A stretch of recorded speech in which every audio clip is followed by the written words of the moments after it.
Você está vivendo só para hoje ou também para a eternidade?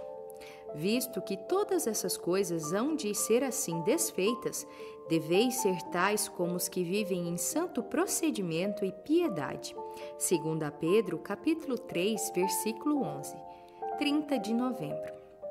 Um dia, eu estava em pé junto à base da grande pirâmide de Gizé, no Egito, com minha mulher e meus filhos. Havíamos passado a semana inteira descendo o rio Nilo, percorrendo todos os locais do Antigo Egito, muitos dos quais com mais de 4.000 anos. As boas condições de preservação daquelas antigas localidades nos surpreenderam.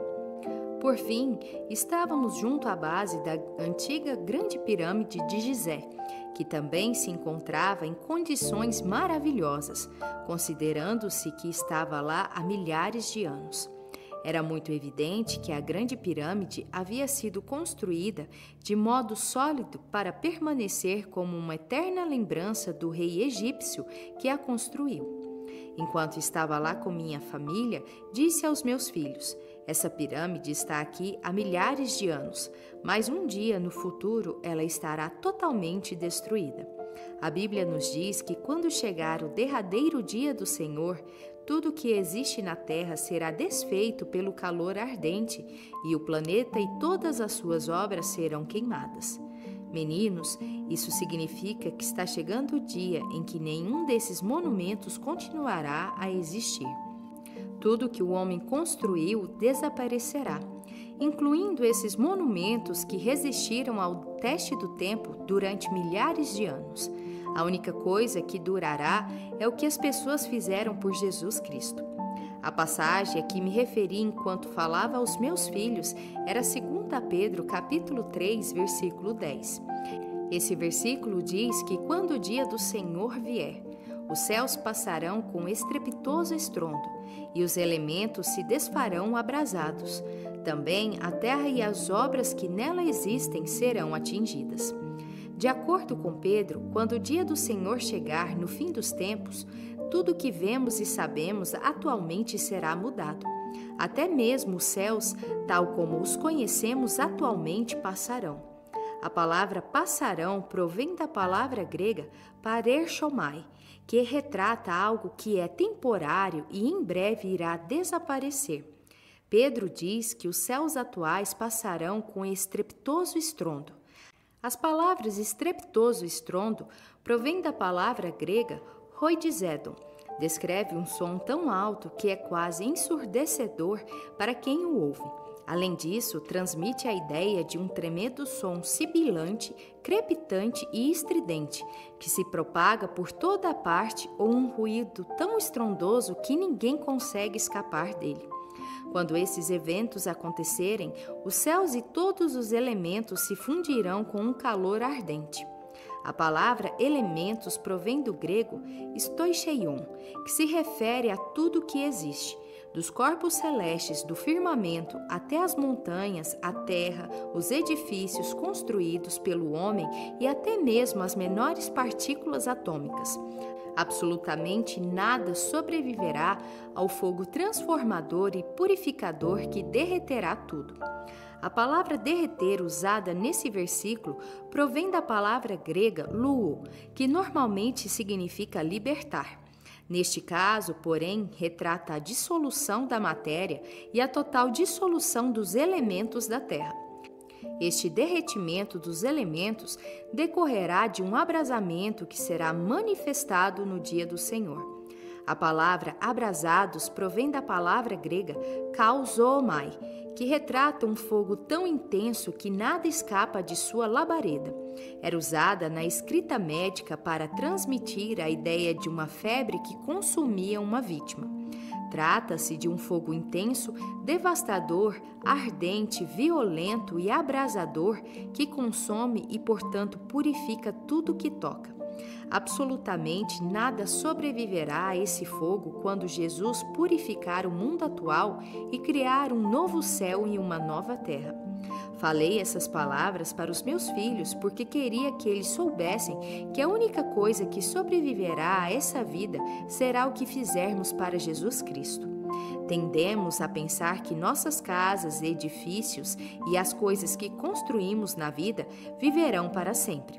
A verdade, porém, é que até mesmo as estruturas construídas para sobreviver ao longo dos tempos acabarão.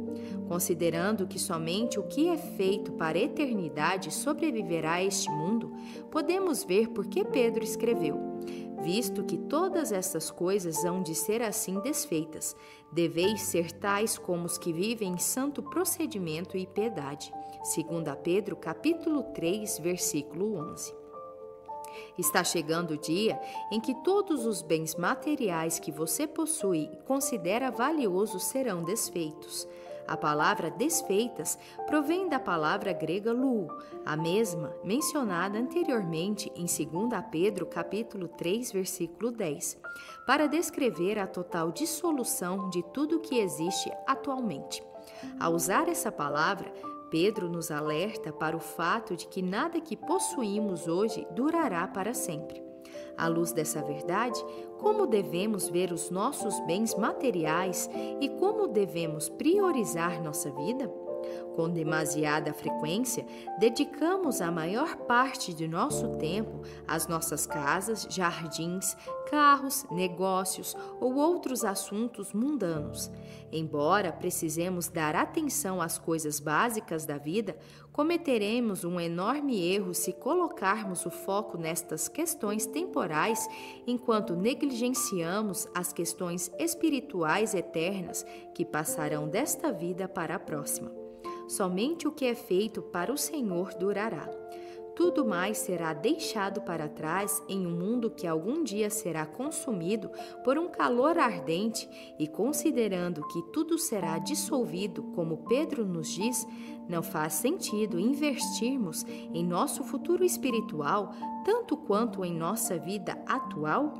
De que maneira esse conhecimento deve afetar o modo como você vive?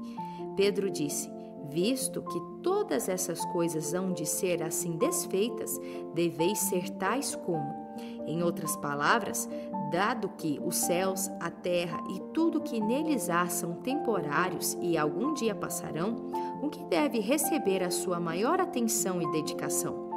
Os homens não salvos atualmente vivem para o presente. Frequentemente, eles fazem grandes obras filantrópicas porque querem que seus nomes sejam lembrados nas futuras gerações.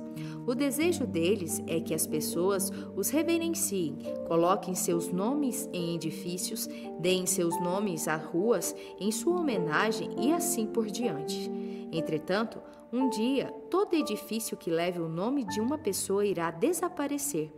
Um dia, as pirâmides que estiveram diante de nós durante séculos estarão extintas.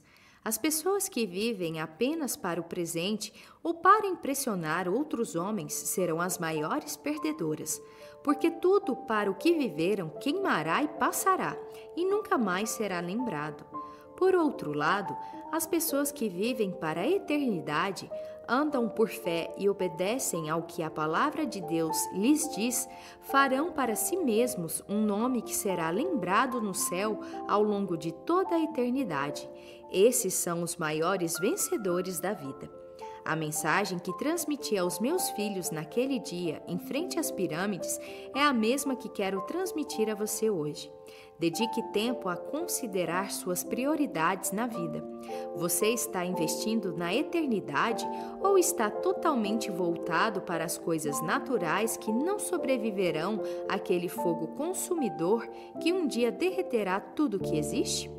Dado que o que você faz por Jesus é a única coisa que sobreviverá, você não pensa que seria sábio considerar em oração a sua vida para ver se está investindo tanto na eternidade quanto no presente? Ouça esta oração e veja se ela se encaixa em sua vida. Senhor, ajuda-me a viver sobriamente e a investir não apenas no presente, mas também na eternidade que virá. Não quero estar entre aqueles que viveram apenas para o presente e, portanto, sofreram perdas porque se esqueceram de investir no céu. Ensina-me a administrar e aumentar os bens materiais que tu me destes, para que eu possa usá-los a fim de aumentar minha riqueza no céu. Sou grato pelas coisas que possuo, mas sou mais grato pelas almas que estão no céu, porque usei meus recursos para investir na eternidade. Ajuda-me a usar a minha vida com sabedoria e a viver como devo à luz da eternidade. Assim eu oro em nome de Jesus. Para refletir, à luz do que você leu hoje, que mudanças você precisa fazer em sua agenda e em suas prioridades para investir em coisas que sobreviverão a esta vida? Você dedica mais tempo a se concentrar em assuntos temporais que não conta com a eternidade ou dedica uma quantidade saudável de seu tempo, dinheiro, talentos e energias a fazer o que a palavra de Deus lhe diz para fazer? Se Jesus tivesse de falar a você diretamente hoje, você pensa que ele lhe diria que você está vivendo principalmente para o hoje ou que você está também investindo sabiamente em seu futuro eterno? Curte, comenta e compartilha. E até o próximo devocional.